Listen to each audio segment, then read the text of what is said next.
Right now, today, someone is robbing you. Not a hacker, not a scammer, someone you handed the key to and then thanked. Every year they reach into your money, take a slice, and leave you a statement that says, "Everything's fine." By the time you retire, they'll have walked off with $200,000 of your money. And here's the sick part. You'll never feel it leave. There's no alarm, no bad day, no moment you slap your forehead. Just a number so small you've been rounding it off your whole life. 1%. Say it out loud. Sounds like nothing, right? That nothing is the most expensive thing you will ever ignore. Because this mistake doesn't crash, it whispers.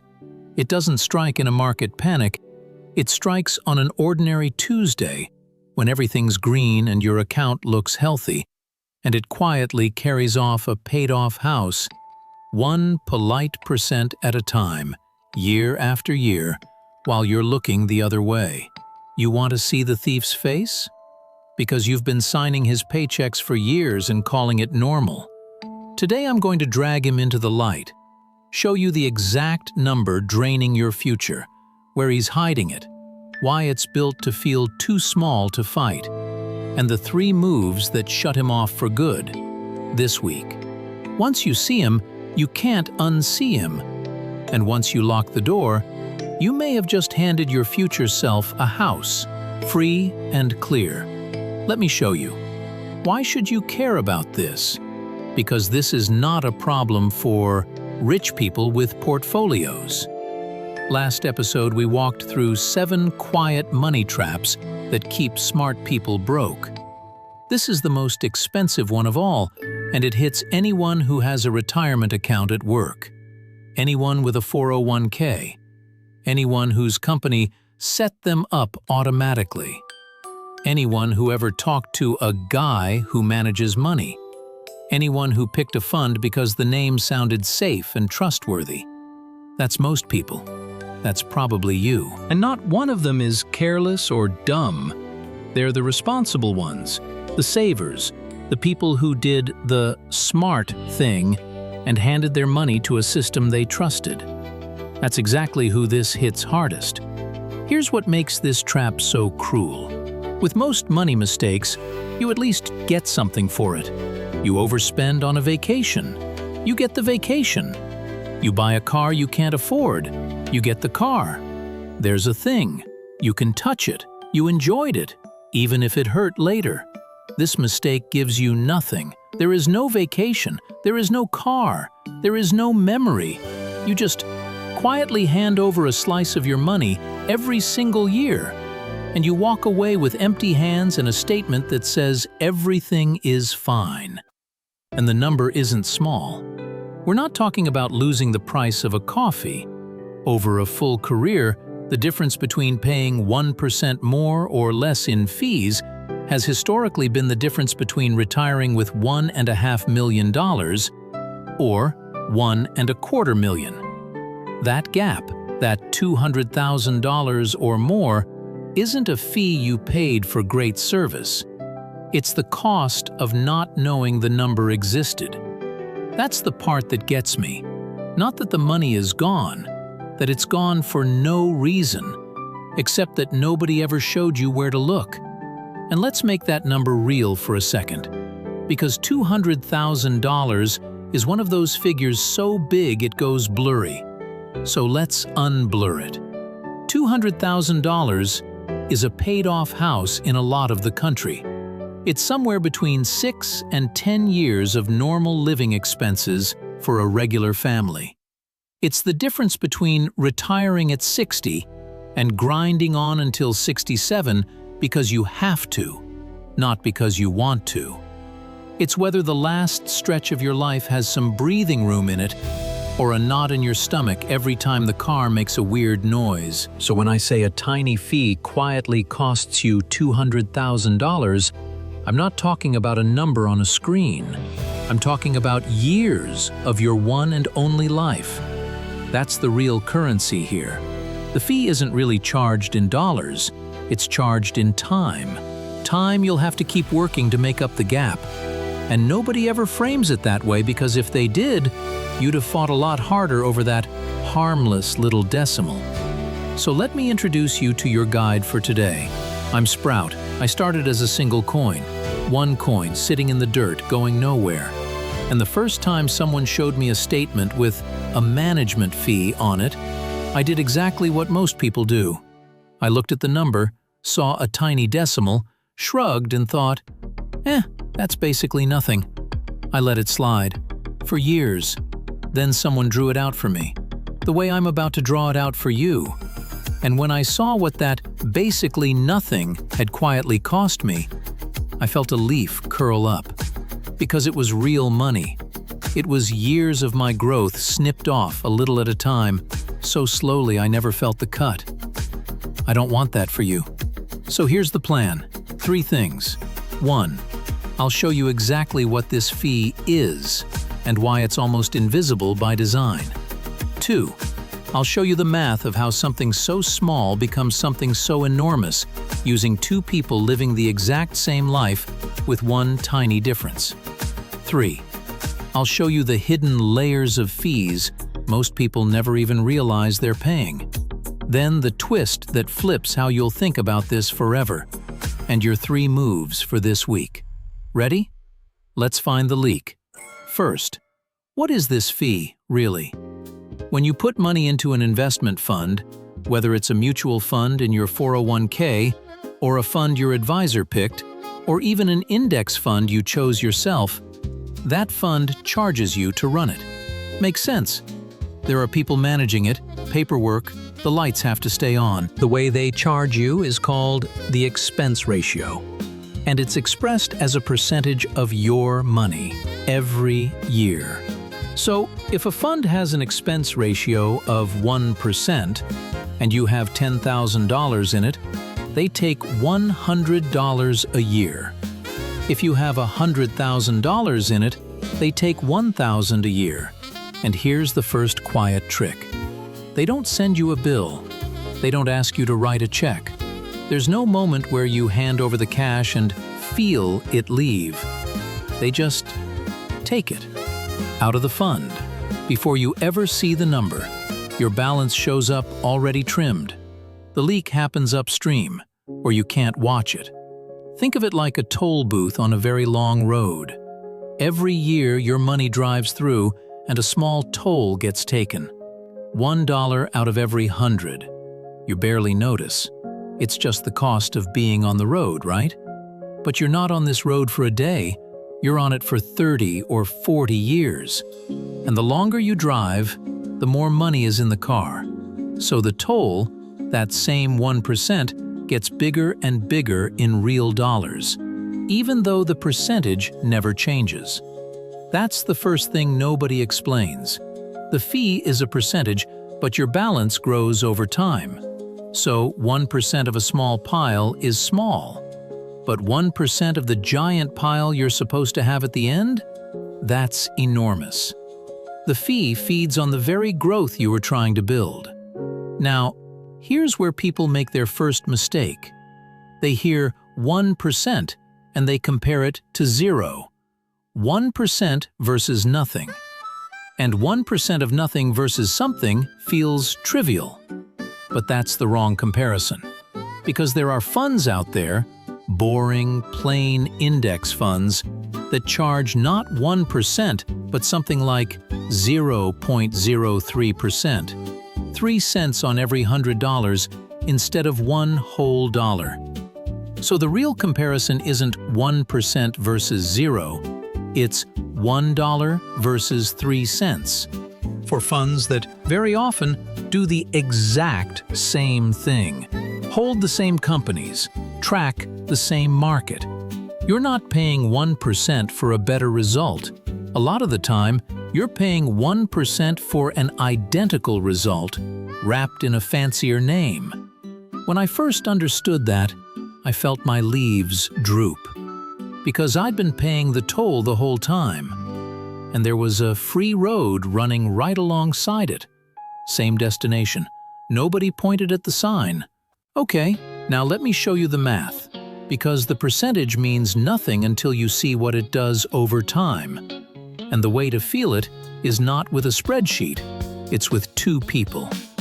Meet Maya and Liam. They're the same age, they start the same year. They both make decent, normal money. They both decide to be smart. They both start investing $200 a month every month, and they keep it up for 40 years. Same amount, same discipline, same market. They both even pick a fund that, before fees, earns the same return. Let's use a historical-style average of around 7% a year.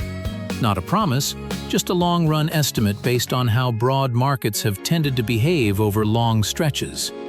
Some years up a lot, some years down, but averaging out over the decades.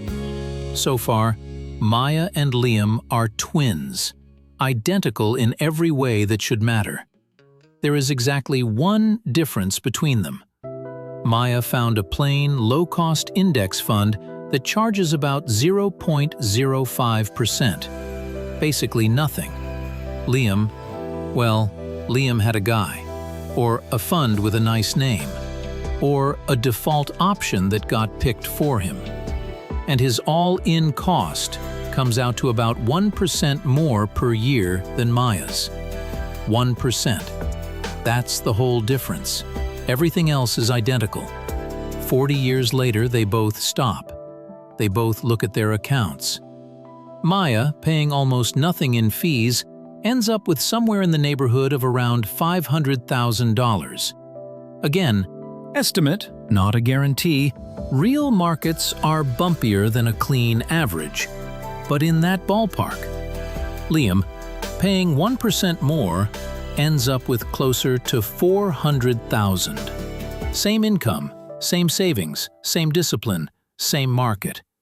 The only difference was a fee so small they both ignored it. And it cost Liam around $100,000. Now, watch what happens when we make them richer. Because most people are investing more than $200 a month over a career, especially as their income climbs. Let's say they each build up to a six-figure portfolio over time. At those bigger numbers, that same 1% gap doesn't cost $100,000. It costs $200,000, sometimes $3. The bigger you get, the more the leak takes. Because remember, it's a percentage of the whole pile. Liam didn't make a dumb decision. He didn't gamble. He didn't panic sell. He didn't buy some scam. He did everything right, except he never asked one question. What am I paying? And that one unasked question quietly handed over a third of his lifetime gains. Here's the part I want you to really sit with. Liam will never see this loss on a statement. There will never be a line that says, "You lost $200,000 to fees." It just shows up as a smaller final number than Maya's. He'll think he simply didn't earn as much. He'll never know there was a twin out there, living his exact life, who kept the difference. I grow a leaf every time someone catches this in time, because catching it early is worth more than any raise you'll ever get. And here's the detail that makes this so sneaky. In the early years, the gap between Maya and Liam is almost invisible. After year 1, Liam might be behind by $20 or $30. $20. Who cares, right?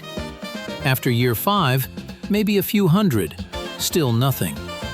If Liam checked his statement against Maya's at this point, he'd shrug. He'd feel totally fine. He'd feel smart even. But the leak doesn't stay flat. It grows. After year 10, the gap is a couple thousand. After year 20, it's pushing into the tens of thousands.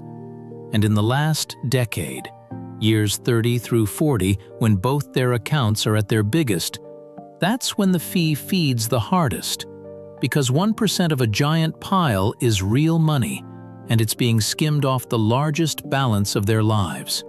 The final 10 years do more damage than the first 30 combined. This is the cruelest timing imaginable. The fee is gentle when you're young and would barely notice losing it, and brutal right when you need the money most. It waits. It builds. It's patient. By the time it's obviously hurting you, it's far too late to undo the decades it already ate. Which is exactly why we're catching it now, while it still feels small. Because small is when it's cheapest to fix. So that's one fee, the expense ratio. But here's where it gets deeper, because for a lot of people that 1% isn't even the whole story. There are layers. Layer 1 is the fund's expense ratio. We covered that. That's the toll on the fund itself. Layer 2 is the advisor. If you have a person managing your money, a financial advisor, a wealth manager, very often they charge their own fee on top. A common one is around 1% of everything you have every year. So now you might be paying 1% to the advisor, plus whatever the funds they put you in charge underneath. And guess what advisors sometimes do? They put you in funds that also charge a full 1%. So you could be stacking 1% on 1%, paying around 2% a year, all in, without ever seeing a single bill. And 2% over a lifetime isn't twice as bad as 1%. It's worse than that because of compounding. The more you bleed each year, the less is left to grow. And the less is left to grow, the more the gap explodes at the end. 2% in fees can quietly eat half of your potential lifetime gains. Half!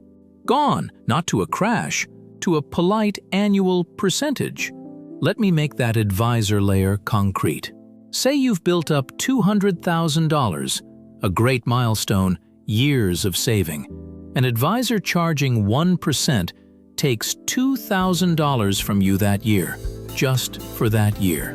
Now, maybe that advisor earns it. Maybe they're a genuine fee-only planner doing real work on your taxes, your estate, your big life decisions, and $2,000 is fair. That can absolutely be worth it. But a lot of the time, managing your money means they put you in a handful of funds once, rebalance them occasionally, and send you a quarterly report. For that, every single year, forever, they take a percentage of your entire growing balance. As your account doubles, their pay doubles. For doing roughly the same amount of work, you got a bigger pile. Their slice of it got bigger too. That's the model. And most people have never once stopped to ask whether the service actually scales with the price. Layer 3 is the stuff with names designed to sound boring, so you skip over them. Front-end loads. That's a chunk, sometimes 5%, taken off the top the moment you invest, before your money even starts working. Back-end loads. A fee for taking your own money out. 12B1 fees. A marketing fee. Yes, they sometimes charge you to pay for the advertising that convinces other people to buy the fund. Read that again. You're funding the commercials. When I learned about the load fees, I dropped a leaf right there. A 5% load means you hand over $100 and only 95 goes to work. You're 5% behind before you've earned a single cent. And nobody walks up and says that to your face. It's in a document. Page 19, tiny print. Here's the truth about all these layers. None of them are illegal. None of them are a scam in the technical sense. They're disclosed. Somewhere. In language designed to be skipped. The trap isn't that they're hidden in a vault. The trap is that they're hidden in plain sight, in a place and a font and a tone that's engineered to make your eyes slide right past. And now the last place this hides, the one that catches the most good, responsible people. Your 401k, your retirement plan at work. Here's what happens. You start a job. They say, "Great news, we've automatically enrolled you in the retirement plan." You feel taken care of. You feel responsible. You don't touch it because touching it feels risky, and not touching it feels safe. But Automatically enrolled usually means they picked a default fund for you, and the default fund is not always the cheapest one. Some workplace plans are stuffed with funds carrying high expense ratios, plus administrative fees layered on top. You're a captive audience. You can only invest within the menu your employer offers, and sometimes that menu is expensive. So the very people who think they're being the most responsible, the ones who set it and forget it, who never gamble, who just let the professionals handle it, are sometimes the ones leaking the most. Because set it and forget it is great advice for your contributions. It is terrible advice for your fees. You're supposed to forget about the market's daily noise. You are not supposed to forget about the toll. Most people have never once looked at the expense ratio of the fund their retirement is sitting in. They couldn't tell you the number if you asked. And that number is quietly deciding how many years earlier or later they get to stop working. Picture it. Someone starts a job at 25. HR says, "You're all set, you're enrolled, we picked a fund for you." They feel responsible. For the next 40 years they contribute faithfully, never miss a paycheck, never panic, never gamble. The textbook good investor. But the default fund they were dropped into charges, say, 0.75% more than the plain index fund sitting 2 lines down in the same menu, a fund they could have switched to in about 90 seconds. They never looked. Why would they? Everything seemed fine. 40 years later, that 90-second decision they never made cost them a 6-figure chunk of their retirement. Not because they did anything wrong, because they did everything right except read one number. That's not a story about a foolish person. That's a story about a normal, careful, hard-working person who was simply never handed the map. Now here's the twist, and it's a big one. You'd think the solution is simple. Just find the fund with the higher return to make up for the fee, right? Pay 1%, but earn more and come out ahead. Here's the brutal reality. On average, over long stretches, the funds that charge more do not earn more. In fact, study after study has found the opposite tends to be true. The higher the fee, the worse the average long-run result, not the better. The expensive funds, the ones with the slick managers picking stocks, mostly fail to beat the plain, cheap fund that just quietly owns the whole market. Most of them, over long periods, lose to it. Sit with how backwards that is. In almost every other part of life, paying more gets you more. Better car, better seat, better meal. Investing is one of the only places on earth where paying more, on average, gets you less. Where the premium product underperforms the budget one. Where the fancy name is the worse deal. Why? 2 reasons. First, the fee is a guaranteed loss. It comes out no matter what the market does, good year or bad, it's certain. Second, the skill you're paying for, picking winners and dodging losers, is something almost nobody does reliably over decades. So you pay a guaranteed, certain fee for a maybe, probably not benefit. Guaranteed cost, hypothetical gain. That's the trade. And here's the math underneath the math. Picture 2 funds. One charges 1% and has a clever manager trying to beat the market. The other charges next to nothing and just quietly owns the whole market. For the expensive one to even tie the cheap one, the manager has to beat the market by a full percentage point. Every single year. Just to cover the fee. Not occasionally. Every year. Decade after decade. And then beat it by more than that to actually come out ahead. That is a staggeringly high bar. And the long-run scoreboard says the large majority of these managers don't clear it over time. So you're paying a premium price for a coin flip that's weighted against you. You're betting that your manager is the rare exception and paying full price up front for the privilege of finding out they probably aren't. This is the part that should set you free, because it means the answer is not to find some genius who's worth the high fee. The answer is to stop paying the high fee at all. The cheapest, most boring option is, on average, also the best performing one for normal people over the long haul. You don't have to be smart here. You don't have to find the secret fund. You just have to stop overpaying. The low road and the high road lead to the same place, but only one of them charges a toll. Sprout's not gonna lie. When I figured this out, I grew 2 leaves, because it meant the thing I'd been intimidated by, investing, had a cheat code. And the cheat code was just pay less, refuse the toll. That's it. Okay, so what do you actually do? Here are your 3 moves for this week. Not someday, this week. Move 1. Find your number. Log in to wherever your money lives. Your 401k, your brokerage, your retirement account. Find each fund you're in and look up its expense ratio. It'll be a small percentage, 0 point something. Write it down. If you have an advisor, find out their fee too, usually quoted as a % of assets per year. Just find the numbers. You can't fix a leak you can't see. Most people have never done this once in their lives.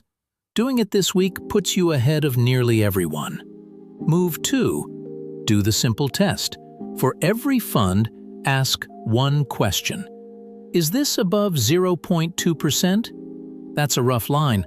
Plenty of excellent broad index funds sit way below that, some down near 0.03.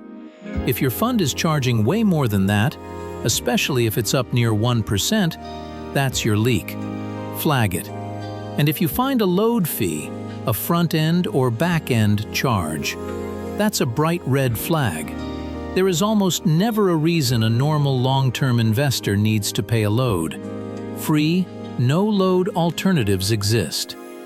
Move 3. Move toward the cheap, broad option, carefully.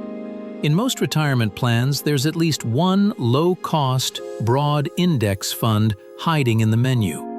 Often it's a plain total market or S&P 500 index fund, or a target date fund with a low expense ratio. Shifting future contributions toward the low-cost option can quietly save you that $200,000 over a career. One important note: before you sell anything in a regular taxable account, check whether selling triggers a tax bill or a back-end fee, because sometimes the exit cost matters. Inside a retirement account, switching funds is usually simpler and won't trigger a tax event. When in doubt on the tax side, that's the one place a one-time fee-only flat-rate advisor, not a percentage of everything advisor, can be worth a single conversation. I'm a Sprout, not a tax professional. So on the tax piece, get a real human who charges a flat fee, not a slice of your future. That's it. Find the number, test the number, move toward cheap and broad. 3 moves, 1 afternoon, possibly the highest paid afternoon of your entire life. Because the money you save here isn't taxed, isn't risky, and isn't a guess. It's just a leak you stopped. And one more thing before you close the laptop, because this is the move almost nobody makes. After you've fixed your accounts, tell one person you love. A parent, a partner, a sibling, a friend who mentions their guy. Just ask them, "Hey, do you know what you're paying in fees?" Watch their face. Most of the time, they have no idea. You might have just saved someone you care about $100,000 with a single question over coffee. That's the kind of thing money advice almost never lets you do. Actually, help someone for free in 5 minutes. Refusing the toll is good. Pointing out the toll booth to the people you love. That's how a single coin turns into a whole garden. Let's pull it all together. The most expensive mistake in investing doesn't crash. It whispers. It's a tiny percentage you were trained to ignore, taken quietly every year off the top before you ever see it. 1% sounds like nothing, but across a lifetime on a growing pile, it can quietly carry off $200,000 or more and hand you a perfectly normal-looking statement on its way out the door. It hides in expense ratios. It stacks in advisor fees. It lurks in loads and marketing charges with boring names. And it catches the most responsible people of all, the set-it-and-forget-it crowd, right inside their workplace retirement plans.